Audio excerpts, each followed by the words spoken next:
yanzu yara matan nan ko da 'yan uwansu ne uwa ɗaya uba ɗaya sai an sa ido, saboda fitina, saboda abubuwan da ake ta gani a wayoyi na zamani, saboda shedan da ya shiga ya lalata wa mutane tunani, ya cire musu tsoron Allah. Abinda ba ka tsammanin za a yi sai ga an yi shi.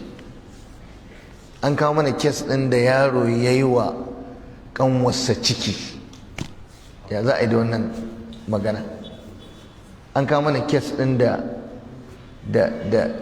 yaro ya nemi uwarsa da ta haife shi ya neme ta. Zamani abubuwa sun canja. Aka ce wai in ana kiɗa, in aka canja kiɗa sai rawa ya mai sai canja. To ballantana mai neman aure da ya zo gidanka yana neman auren yarka. Jiya nake warware wata matsala ta aure da aka kamun, wata baiwa Allah ta kawo mun matsala aure, an samu mushkila da sauransu. Daga cikin bayanin da take yi min ita tsohuwar da cijiyar yarinyar, suna soyayya, tana son sa yana son ta kusan shekara guda, shi yake zuwa ya dauke ta a mota ya kai ta makaranta, bai kishin ta yake yi, bai yadda ba ta hau a daidaita sahu, shi zai dauko ta, shi zai kai ta. Bai aure ta ba su tare ba, shekara guda mutum ya zo yana ya wanke motarsa, ya yi wanka, ya zo ya ɗauki 'yar budurwa ya zuba ta a mota, ya ɗaga AC tinted glass, wai ya kai ta wai jami'a, wai ya kai ta wajen aiki. Kuma in ta taso ta yi mai waya zo ya ɗauke ta, in za ta je kasuwa shi zai kai ta, saboda tsabar gajeren tunani irin na Bahaushe. Mutum musulmi ahlus sunna ya wannan gangancin da wani dalili? Kuma ko ku ji tsoron Allah, wallahi tallahi mutum ya ji tsoron Allah. Wannan haukar da dabbancin da ake ta yi, kawai mutum yana neman yarinya ya mai da ita matarsa, yahudanci ne, maguzanci ne, ba addini ba ne. Sai ka haƙura, sai an halatta maka ranar da aka ɗaura aure matarka ne, shikenan. Mutum yanzu kawai ya wanke motarsa ya zo ya faka ya ɗauki 'yar mutane ya tafi da ita, ya tafi kai ta kasuwa da wani dalili, da wani aya, da wani hadisi?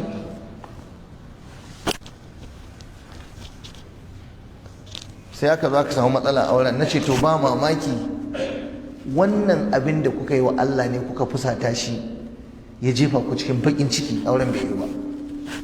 Kuma sai Allah ya san me aka yi. Annabinmu yana faɗa duk lokacin da namiji yake banta daga shi sai mace, wa shaitanu salisuhuma, shaidan shine na ukunsu. Ku ji da kyau, duk inda namiji ga shi ga mace, to na ukun shaidan ne. Duk inda kuka zauna da shaidan kun san me zai biyo baya. 'Ya'yan wannan zamani, 'ya'yan imani da WhatsApp, 'ya'yan imani da Facebook, 'ya'yan imani da Instagram, 'ya'yan Telegram, 'ya'yan wacece, su za ka yadda da su akan wannan? Ai lamarin mace kawai baka yadda da ita ba, kawai kurin kawai ba a yadda da ke ba, kawai shikenan. A je abu gaskiya kawai a yi da'a wa Allah, shikenan. Amma na amince da ita, na yadda da tarbiyyar yata, kawai kar a saba wa Allah. In ka yadda da tarbiyyar ta, ka yadda da tarbiyyar wancan mutanen da suke yin tsafi, su yi tsafi, su yi sihiri, su sadu da mace. Tun yaushe muna da cases ɗin da mutane suka mayar da 'ya'yan mutane matansu na aure kafin su aure su, kuma da auren yanzu suka isa aure su, ya gama lalata mata rayuwa. Ko zance aka zo, ko me aka zo, a fili a ɗage labule, kowa yana kallo.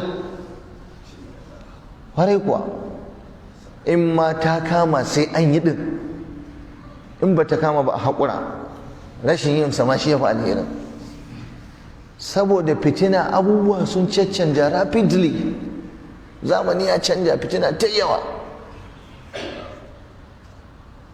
So shine aka ce hatta matan annabin da aka ce iyayenku ne, haramun ne ku keɓanta da su. Kai jama'a, barin gaya muku wani abu, wallahi tallahi kwanan nan wata mata take gaya mu wani abu bakin ciki malam, mara daɗi. wai ku ga in ji annabi ya ce kar ai abu to wallahi akwai hikima a ciki.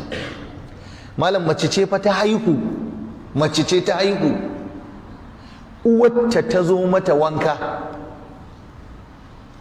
Ba mace tana haihuwa wata a tura wata ta je gidan mata wanka ba, uwarta da ta haife ta ne ta zo mata wanka. Insha Allah tabaraka ta'ala tana kwana a gidan nan, sai ga wata rana an tarar da uwar matar da mijin suna kwance. Ba ku gane karatun ba ko? Matar ce dare yayi ta tashi tana neman uwarta ba ta ganta ba a ɗakin. Ina Hajiya ta je, baban ɗaki ta je ga ba ganta ba. Ana dubawa sai ta je ta buɗe wani ɗaki inda mai gidanta yake kwanta, kawai sai ta gan shi tare da uwarta suna zina.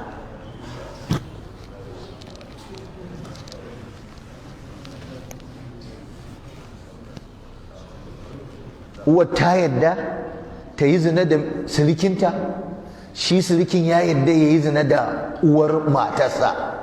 A wannan zamani da fitina ta yawa a ciki, me za ka yadda da shi? Ai sai dai ka tsare addinin ka, Allah sa ka shiga kabari lafiya. Wannan ya faru ne fa. To akwai wasu bayanan ma waɗanda ba waɗannan ba, wallahi tallahi sai jikinka ya sanyi ba za ka iya tashi ba. Musulmi ku gyara gidajenku, ku gyara mu'amalolinku. Rashin tsoron Allah mutane ya kai ga su wannan rashin mutuncin.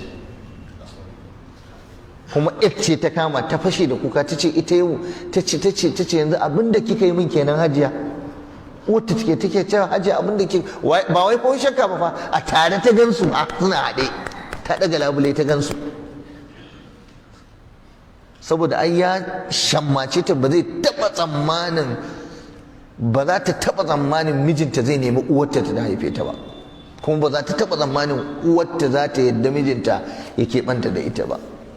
Kuma an yi. Inna lillahi wa inna ilaihi raji'un. Ku tsare gidajenku, ku yi musulunci a gidajen ku, iya abin da za ku yi, sauran ku bar wa Allah. Amma in dai wannan zamanin ne, wallahi zai koya maka hankali. La ilaha illallah.